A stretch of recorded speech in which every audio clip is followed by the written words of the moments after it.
How's it going everyone? It's Gosen here and today I'm back from another video.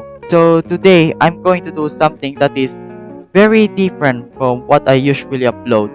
And that is I'm going to do a review of a manga. So this is going to be my first time reviewing a manga. So I'm not completely used to these kinds of stuff. I'm basically new to the otaku community and honestly I'm loving the community so far. Like talking about sorts of anime and manga, learning about the Japanese culture and all other stuff. So if you do enjoy this video, make sure to leave a like and why not subscribe as well. It will definitely help me to continue to make entertainment videos. But with that out of the way, let's start. So the manga that I'm going to talk about is a horror theme, drama, psychological, and also has mysteries in it as well. I'm of course talking about this manga called Pumpkin Night by Hokazono Masaya. If you never heard of this manga and you're kind of interested of that title, listen to this. So now for the looks at this cover, it looks very appealing and scary because the art was edgy, but in a creepy way of course. So when I first saw this, it was on Facebook and immediately when I saw the cover and read the summary of it, I was like, okay, I'm not into horror stuff, but damn, this looks like it, but instead of clown, it's a pumpkin. So I might just spoil a bit of the first chapter just to give you guys a hint of how the story goes. So here we go.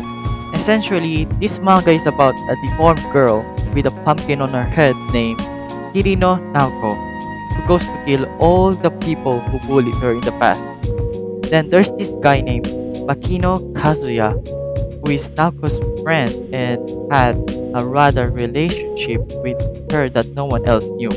So in the first chapter of the manga, it shows that this girl is going through her phone and when suddenly she got a friend request named Pumpkin Night. But as she went through the person's profile, at first she just laughed and just didn't take this scary pumpkin profile seriously. Then after that, she immediately got a text from the pumpkin saying, "It's time to die." Oh boy. And you wanna know what happens next? Oh, it's up because Pumpkin Night suddenly appeared on her front door, killing a delivery man. Yeah, what a shocker, huh? Then she starts to call someone for help and ended up calling Kazuya on her phone. As it turns out that she realizes that Kirino Naoko, who was the Pumpkin Knight, had just killed all the nurses and patients from her mental hospital and escaped.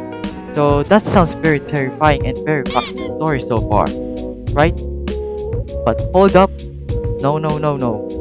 We're just getting started, guys, because after realizing that Kirino Naoko was the Pumpkin Knight, a major coincidence happened. Like pure coincidence, because Pumpkin Knight was right behind her suddenly and stabbed her at the back, sliced her eyes, and continued to do so. Man, this girl is so crazy. What a bitch.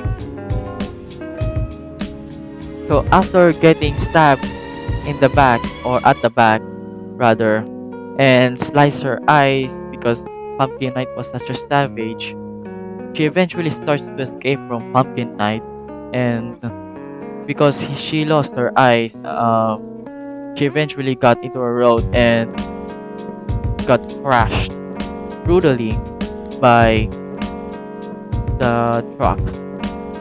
Yeah, the sad story for the girl. Obviously, I'm not gonna show any pictures of how she got stabbed because YouTube will not be very happy about that. You know that.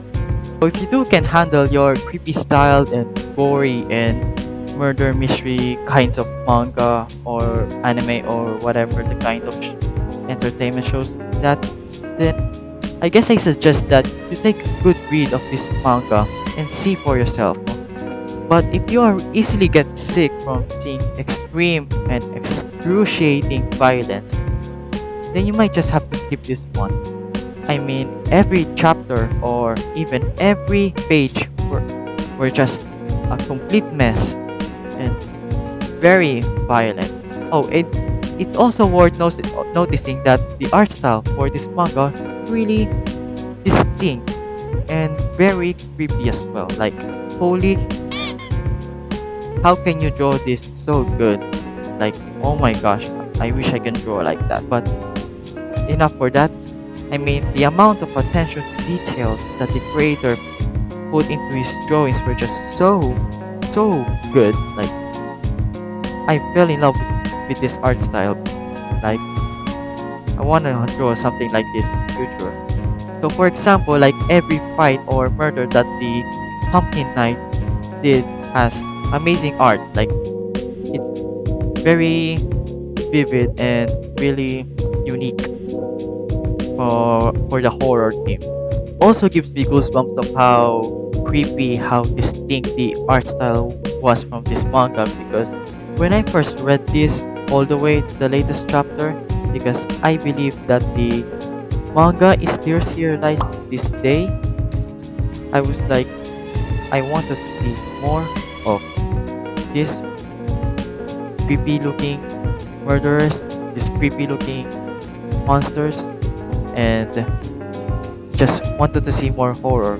Like, if you do have some recommendations for great horror mangas, then I suggest that please leave in the comments below, because I genuinely wanted to see more of these kinds of horror themed mangas. Oh, what I also love about this manga that it shows a lot of body organs. Like, I don't know why, but the art style for the body organs in this manga is like really unique and I guess realistic compared to the real body organs of a person. So I really enjoyed this body organs thing that the Pumpkin Knight has to offer. But even though that I praise this goddamn great art style of a manga and how, of course, painfully the murder in the manga, the overall story was just really average to say the least.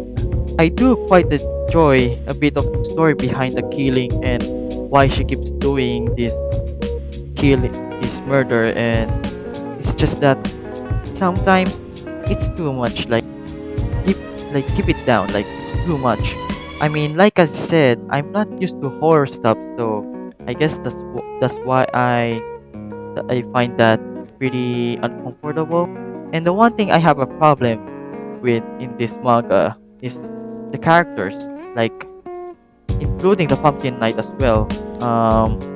The main guy is sometimes an idiot and hard to sustain, and starts to act cringy in a later story or so. Oh, but I do find it funny that there's this one certain character that has pretty famous name, if you know what I mean. Like, pretty famous name for the anime community. You know what's his name? Kuroki Naruto. Yeah, instead of a tough and dedicated ninja, he's a bullshit version of Naruto.